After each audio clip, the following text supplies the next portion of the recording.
It's You've colder than probably they felt the room predicted. cool down I know, around you right. without knowing why. Certain kinds of intelligence trigger a defensive reaction in other people, and it has nothing to do with arrogance. You didn't raise your We've voice. analyzed the You market, didn't and if we correct connect the anyone. main server You node- just said the quiet thing. The observation nobody wanted named, and suddenly the temperature dropped. Eyes flick sideways. Someone laughs a beat too late. Which Another brings me person to my changes next the point subject about with a these strange, artisanal hurried blends and their politeness. impact on. You leave the conversation replaying it, wondering what you did. The honest answer is probably nothing wrong. You just saw something clearly, and clarity has weight. Research on social cognition, threat perception, and status hierarchies tells a very different story from the one you've been telling yourself. The discomfort in that room wasn't about your ego. It was about their nervous system. And once you understand what's actually happening, you stop apologizing for a trait that was never rude to begin with. So here's what the science really shows about why intelligent people, the quiet, observant, pattern-catching kind, make others uneasy without ever trying to. The first thing worth naming is the effect of thin slicing. Psychologist Nalini Ambati's research showed that human beings read one another in fractions of a second: tone, microexpression, pacing, word choice. People with sharper pattern recognition thin slice faster and more accurately, which means they often understand a situation before the situation has finished unfolding. From the outside, this looks like intensity or a kind of unnerving stillness. From the inside, it just feels like noticing. But most people are used to being met at the surface, and when someone meets them a few layers deeper, their body registers it as exposure, not connection. That's the first uncomfortable truth. Your attention itself is a kind of X-ray, and not everyone wants to be seen that clearly. Which leads directly into the second thing, the way you handle silence. Most people treat silence as a problem to solve, filling it with small talk, agreement noises, or reflexive laughter. Highly intelligent people are far more tolerant of pauses because their inner world is active enough that silence doesn't feel empty to them. Psychologists studying cognitive load have found that deeper thinkers often need more processing time before speaking, and they don't rush to fake certainty they haven't earned. To the outside observer, though, a person who pauses looks like a person who is judging. The silence gets misread as verdict.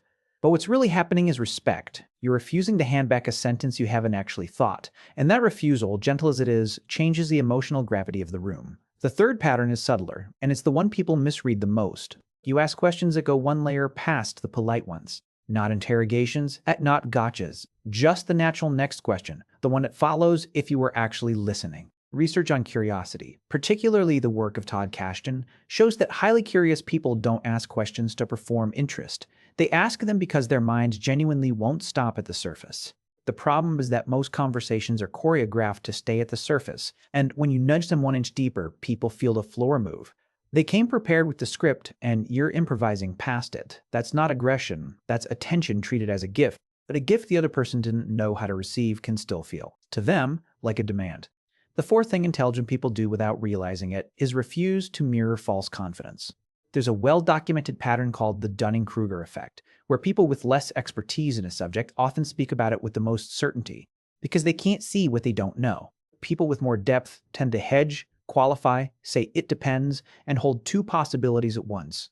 In a culture that rewards loud certainty, your calm, well, it's more complicated than that, reads as friction, even when it's the most honest sentence in the room. You're not deflating anyone, you're just refusing to inflate the moment. But refusing to inflate is, socially, a form of quiet resistance, and other people feel it in their chest before they can name it in their heads. Now here's the pull for the next point, because it's the one that surprises even the people who live it. The fifth pattern is that your humor is often too accurate. Sharp observational humor is a hallmark of high verbal intelligence. Cognitive scientists have linked wit to fast associative thinking, working memory, and pattern detection. The trouble is, real wit doesn't punch down and it doesn't perform. It names the thing everyone was already sensing, but hadn't dared to say out loud.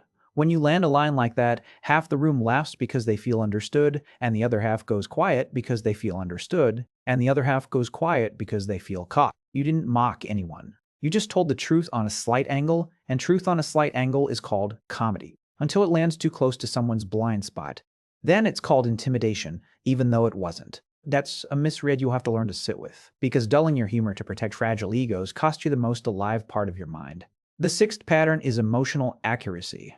This one comes out of research on emotional intelligence and what psychologists sometimes call affective forecasting, the ability to sense what a situation will feel like before it fully arrives. You often know when a relationship is over before either party has said it. You feel a plan collapsing while everyone else is still enthusiastic about the launch. You sense the tension between two people at a table who are pretending everything is fine. Because you register these signals, you sometimes speak or act on them a little early, which reads to others as pessimism or coldness or reading too much into things. But you weren't reading too much into things. But you weren't reading too much into it. You were reading it in time. The discomfort isn't caused by your read. It's caused by the fact that your read landed before the rest of the room was ready to admit their own. The seventh pattern is your relationship with agreement. Most social bonding is done through mutual, reflexive agreement. The totally, the so true, the nodding that keeps the current flowing. Intelligent people are not opposed to agreement, but they can't fake it because their minds automatically weigh whether the statement is actually accurate. Studies on integrity and cognitive dissonance suggest that agreeing with something you don't believe creates a small internal cost, and people with high cognitive clarity feel that cost sharply. So you go quiet where others would nod. You say, where others would say, exactly. That microscopic gap, the missing nod, is more socially loud than you realize. People can feel the space where your agreement should have been, and they don't always know what to do with it. They fill it with a story about you, aloof, judgmental, difficult. The real story is much simpler. You just won't lend your face to something your mind hasn't signed off on. Now here's the refrain that changes how you carry the rest of this. The eighth pattern is that you make people meet their own reflection. Carl Jung wrote about the way certain personalities function almost like mirrors.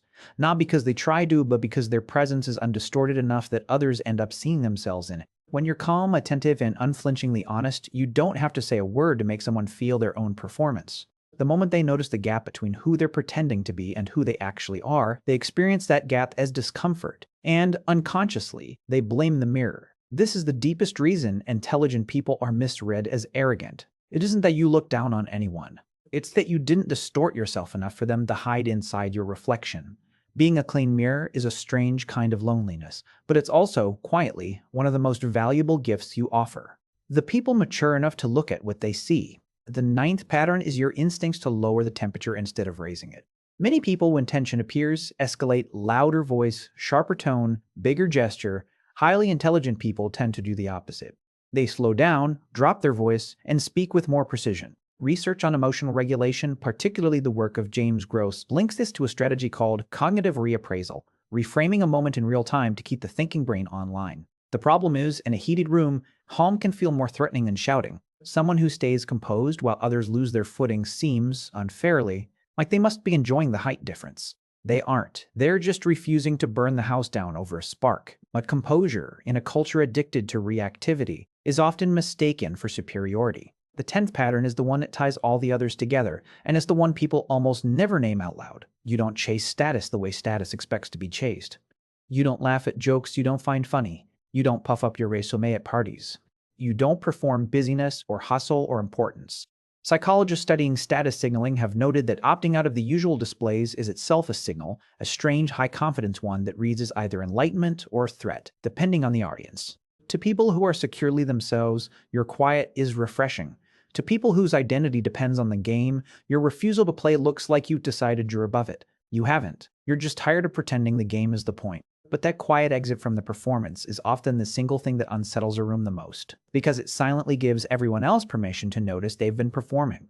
And that, more than anything you said, is why the temperature dropped. Now step back for a second, because what's interesting is how consistently these traits get misread. Attentiveness misread as intensity. Silence misread as judgment. Curiosity misread as interrogation. Honesty misread as arrogation. Humor misread as arrogance. Humor misread as mockery. Accuracy misread as pessimism. Integrity misread as coldness. Presence misread as pressure. Composure misread as superiority. Non-performance misread as contempt. As you look at that list honestly, none of those traits are the problem. The misreading is the problem. And the misreading almost always comes from a very human place. People are protecting the version of themselves they've worked hard to project, and anyone who accidentally sees past it becomes a threat to the story. That is not your failure. That is the cost of not being small on command. If any of this sounds like you, take it in for a moment instead of arguing with it. You are not too much. You are not intimidating. You are more likely just uncompressed, showing up at your actual size in rooms that expected you to fold. And the people who are secure enough to meet you at that size are the ones worth building a life around. The rest will keep confusing your clarity with cruelty, and there is very little you can do about that except stop shrinking to prove them wrong. I'd love to know which of these hit hardest for you, the silence one, the humor one, or the mirror one. Tell me in the comments. I actually read them, and the patterns in your replies often shape the next script. If you want to go deeper on this, the video I'd send you to next is the one on why deeply observant people struggle to feel at home in most rooms. It pairs with this one almost too well. And if think rarer is new to you, this is what I do here. One hidden pattern of the mind, decoded honestly every week, so you stop mistaking your depth for a defect. Subscribe and turn on notifications if you want to keep meeting yourself in these videos. Because here's the line I want you to leave with.